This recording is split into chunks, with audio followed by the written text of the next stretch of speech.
Hello, in this lesson I will show you how to generate a source list using transaction ME05, which is used to generate source list for a material or a range of materials instead of doing this process manually. So let's begin first by going to logistics, go to materials management, then go to purchasing, go to master data, click on source list,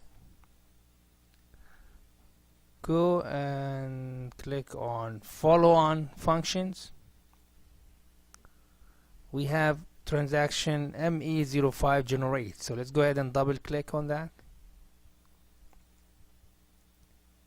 The generate source list screen is displayed.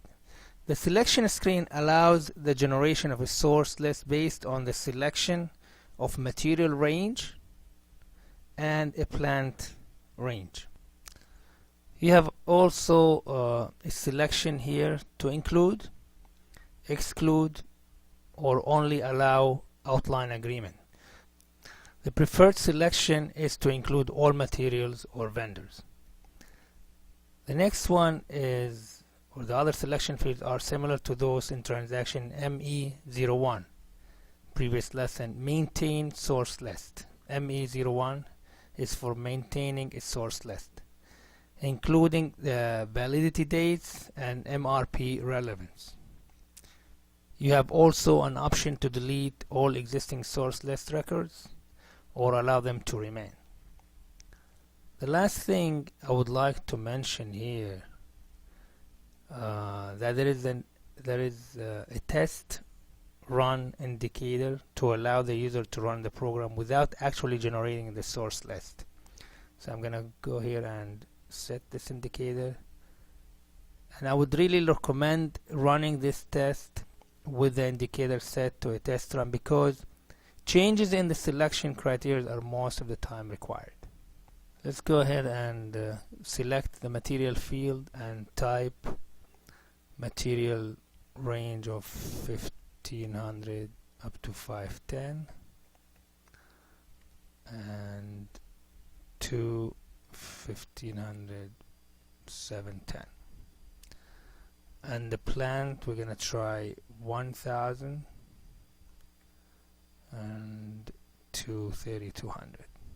Go ahead now and click on execute.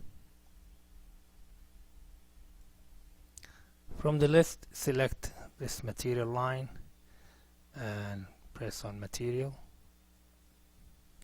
The material master record is displayed, and only to view the fields on the screen cannot be modified.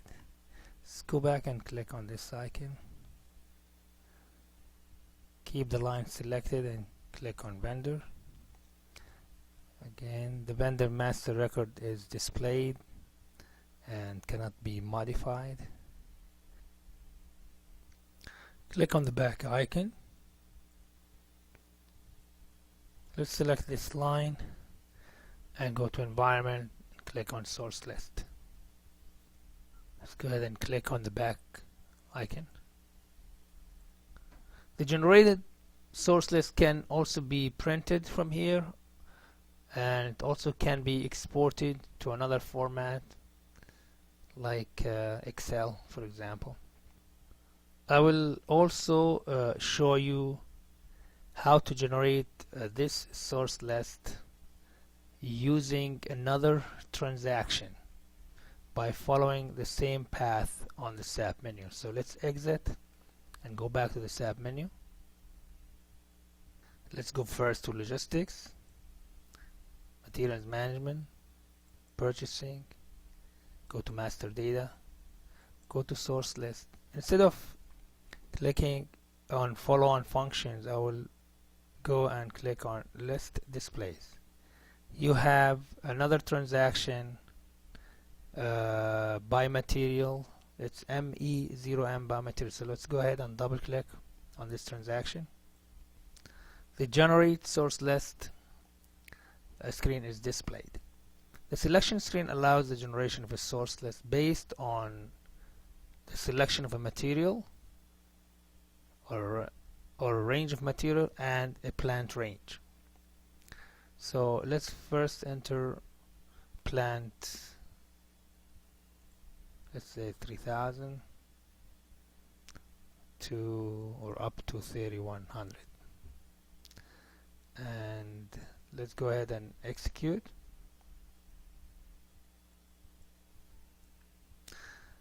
Source list for material.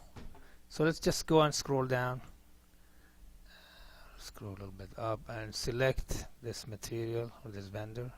Select the first line, press on material. The material master record is displayed. As we said earlier, this option is only to view, and fields cannot be modified on the screen. So let's go back, click on the back icon. Let's go ahead and select this line, this material, and click on the source list icon. The maintain source list is displayed, and if you notice, the fields are not in the view mode anymore. The fields can be changed. So let's go and click on the back icon. Again. Click again on the back icon. You have just learned how to generate a source list. Let's go ahead and review the quiz questions to find out how much you have learned from this lesson. And if you have any problem, please go back and review the material one more time.